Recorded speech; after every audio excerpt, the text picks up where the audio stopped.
নিজেই তো এখন বসন্ত অনেক আগে পার হয়ে গেছে, প্রৌঢ়ত্বে পৌঁছে গেছি। তবু আজকে সকালে কিন্তু আমি ফিল করেছি, আজকে সকালে যে কোনো কারণে হোক আমি আমার স্ত্রীকে নিয়ে একটা রেস্টুরেন্টে খেতে গেছিলাম, নাস্তা করতে গেছিলাম সকালে।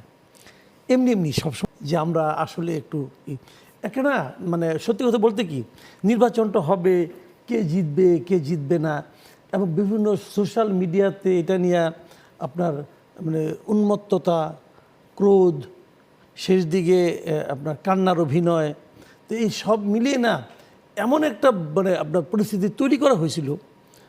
এবং মানে হয়তো ওই দলই আসবে, আবার ওই দলে আসলে আপনি এখানে অনুষ্ঠান উপস্থাপনা করবেন, পাশে আপনার স্বামী দাঁড়ায় থাকবেন মাহারাম হিসাবে, তাহলে তো আপনি আসতে পারবেন না।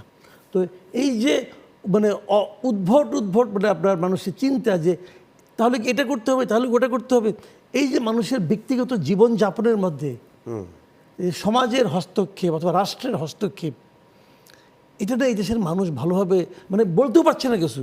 আপনি যে প্রতিবাদ করবেন, আপনি প্রতিবাদ করতে পারবেন না। প্রতিবাদ যে আপনি করবেন, আপনার মবের ভয় আবার। আমি যে বাড়ি যাব, ঠিক মতো বাড়িতে পৌঁছতে পারবেন, মানে কীভাবে রিলিফ পাইছে, যে একটা মানে স্বস্তির মধ্যে আছে, এই ফিলিংসটা আমি কিন্তু অনেকের মধ্যে দেখেছি।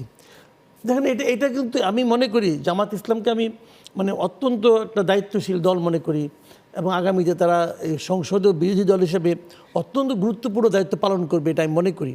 এবং আমি মনে করি আমরা খুবই আপনার দায়িত্বশীল একটা বিরোধী দল পেতে যাচ্ছি, এটা মনে করি।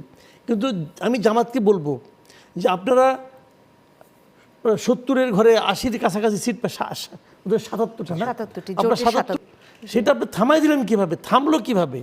কয়েকটা মাত্র ঘটনা। আপনি সমাজের একটা বড় অংশকে ইগনোর করেছেন না, কেবল ইগনোর করলে তো বুঝতে, ইগনোর করেন নাই, আপনি অপমান করেছেন।